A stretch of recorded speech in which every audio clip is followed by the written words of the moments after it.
Hey Geek, so I've had the Panasonic S5 IIX full frame camera for a little over a month now.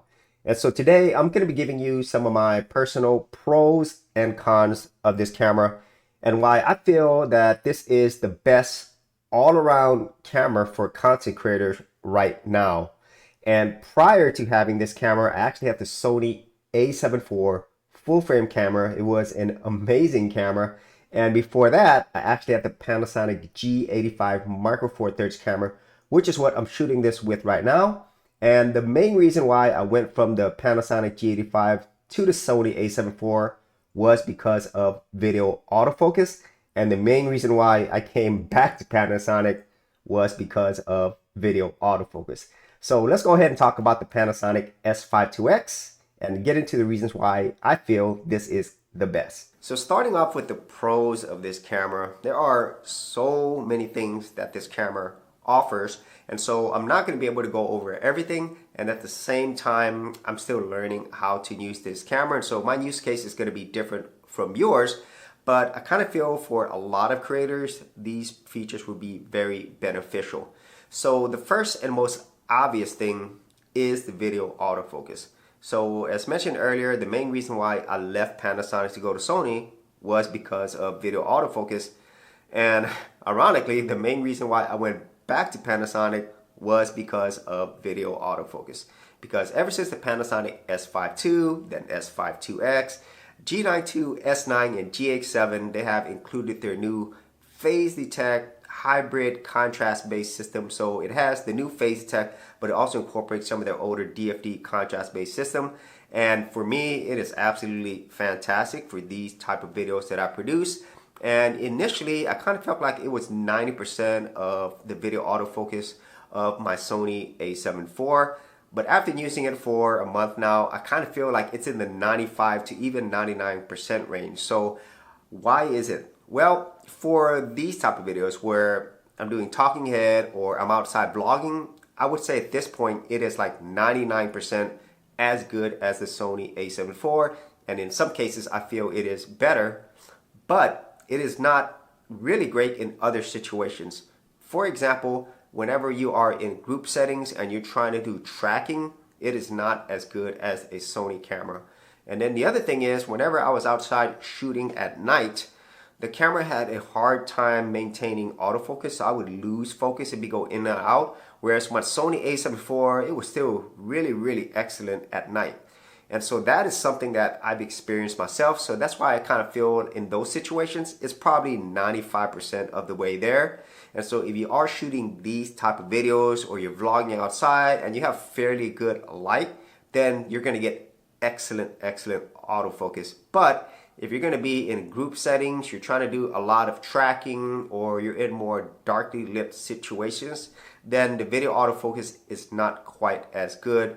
And maybe this has to do with my lens or my settings, I'm not sure. But just comparing it to my Sony A7 IV experience, it's really getting close, but it's not quite there yet. So this next pro is where Panasonic absolutely dominates the competition. And it was something they were already known for before, but now they've taken it to a whole nother level, and that feature is stabilization. As much as I really love the stabilization on the Panasonic G85, I think it was better than Sony A7 IV stabilization. Whenever I got the Panasonic S5 IIX, I was not prepared for how good of stabilization I would get with this. Because even with the physical IBIS, it's already better than any other camera out there. But whenever you add things like the E-stabilization, especially on high mode, it is just mind-blowing. It feels really gimbal-like. And then there's other stabilization modes like Boost IS, where it simulates having a tripod. And there's also stabilization for anamorphic as well. And even though the Sony A7 IV had good to great stabilization, I could always see those jitter and sudden movements on the sides.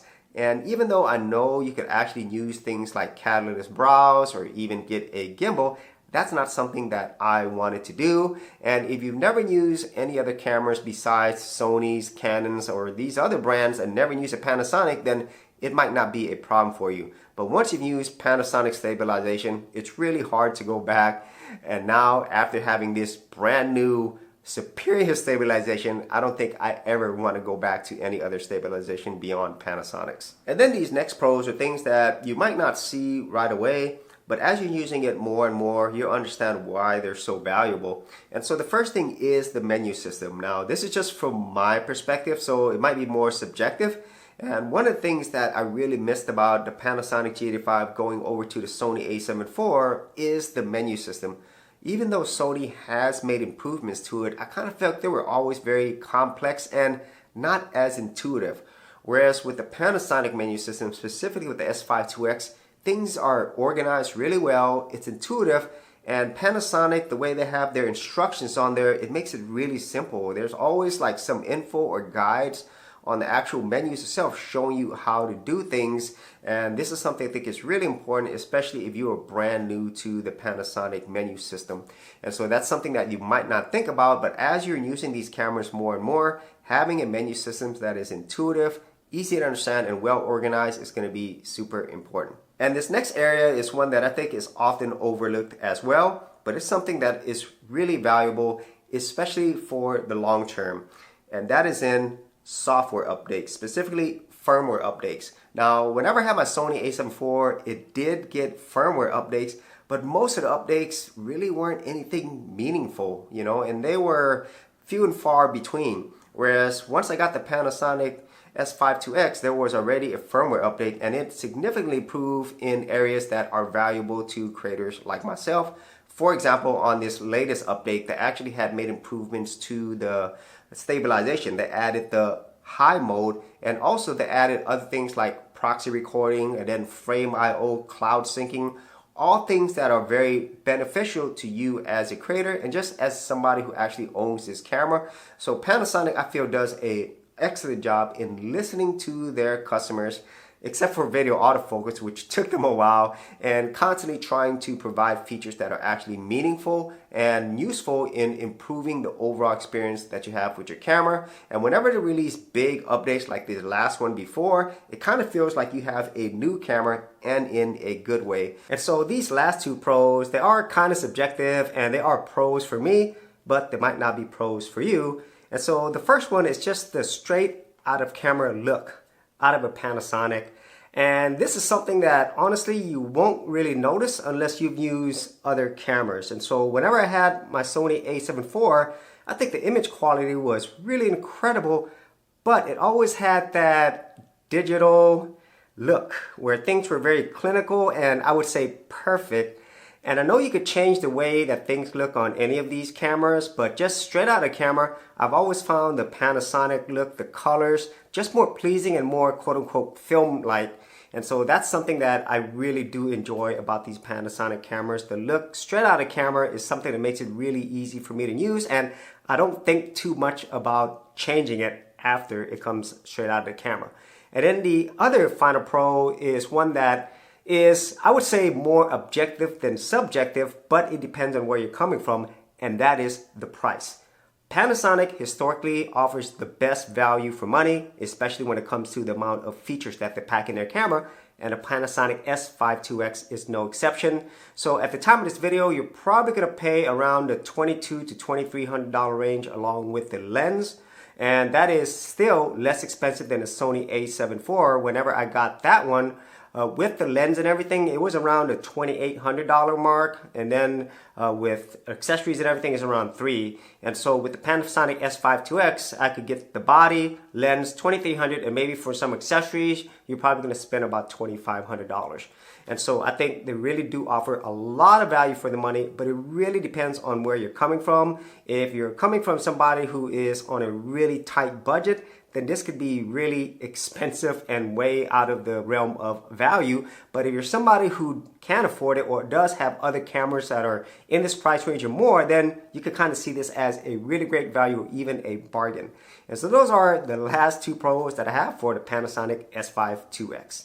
So getting into the cons of this camera are things that Panasonic can definitely improve upon, but there's also things that I feel is basically outside of their control. And so let's start with the first one that really annoys me, and it's the same problem that I have with the G85, and it's probably in other Panasonic cameras as well. So in the area where you have your inputs and outputs, Panasonic uses these plastic flaps that just feel really, really cheap. You see that? They just kind of flop around, and at times they don't close really tight. I absolutely hate these, and I don't understand why they use this versus something like Sony where they use these hard plastic flaps that actually close versus these cheaper ones, because the rest of the camera is really high quality, and I wish that Panasonic would not use these anymore and adopt something like what Sony has. So that's one thing that really, really annoys me about this camera. So hopefully they'll be able to improve that and do something like Sony. And the other thing that I don't think Panasonic really has any control over is the entire ecosystem, okay? Because even though I feel the main lenses, the most popular lenses, Panasonic and their partners in the L mount, they offer, you know, whether you are looking for something like a 24 to 70, 28 to 70, prime lenses, 35, 50, 85. They even have a much longer focal lengths up to 100 to 200 millimeters. So there is a lot there, but compared to ecosystems from Sony, Canon, even from Nikon and Fuji, they're still way behind, you know, and that gives you a lot more variety if you are looking for that. Now, in their Market Four Thirds, they do have a lot of different lens options, but for their full frame, they're not quite there yet, and I'm not sure how much control they can have there, which leads to the other thing. Since Panasonic was so late to the game, providing really good, reliable video autofocus, I think it really put them behind the pack, and not a lot of people even know about Panasonic cameras, to be honest with you. They normally hear about a Canon, Sony, Fuji, or Nikon camera, but not many people talk about Panasonic cameras. And I think that overall is probably going to hurt them the most for the long term, because these are really fantastic cameras, but a lot of people might not even have heard of these cameras or might not even care. Now, these other cons aren't really a big deal for me, but it could be for you. And for some people, this could be a deal breaker. And so the first thing is, whenever you're shooting this in 4K 60, there is a crop. It's about 1.4 to 1.5. So basically you're shooting in APS-C mode, and there is no 4K 120. And the thing is, my Sony a7 IV had the same exact problem. There was a crop in 4K 60. There is no 4K 120. But the difference is the Sony a7 IV had a higher resolution sensor at 33 megapixel versus 24 megapixel. And then the other thing is, this has really bad rolling shutter. So if you don't know what that means, whenever you are shooting something and it's a straight line, if you move it around really fast, that line is actually going to bend. So if you're doing anything where there's a lot of fast motion, you're going to see things bend. And the Sony a7 IV also had bad rolling shutter, but I would say it's not as bad as the Panasonic S5 IIX. And a lot of this has to do with the overall readout speed of the sensor. And so if you are going to be shooting a lot of videos where you're panning around, or it's going to be a lot of motion, it's important to you, then well, this camera is definitely not the one.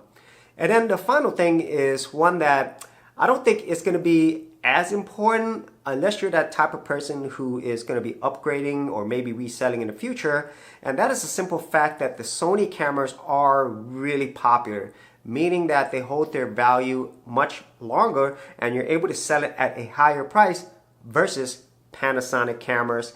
And also at the same time, a lot of creators use Sony cameras. And so if you are the type of person who's going to be shooting with this camera and you are creating videos or content around it, you're not going to get as much attention and views versus having a Sony camera. Okay, so there's one last thing, and I would say this is the biggest and most important pro for me, and that is it makes me want to create. What we're looking for ideally in a camera is something that has all the features we want, but it puts it in a way that just makes it fun to use. And the Panasonic S5 IIX does exactly that. And at the end of the day, that's what we use our cameras for. Regardless of all the technical features and specs, I don't want to spend my time thinking about that. I just want to spend my time focused on creating. So those are the pros and cons of the Panasonic S5 IIX 1 month in. And I would say this is the best all-around camera for content creators. And I think you're going to agree as well. So if you actually had any thoughts on this, be sure to leave in the comments area below. And if you did want to see more of my camera tutorials, tips, and tricks, I do have an entire playlist. I'll leave that in the description area below.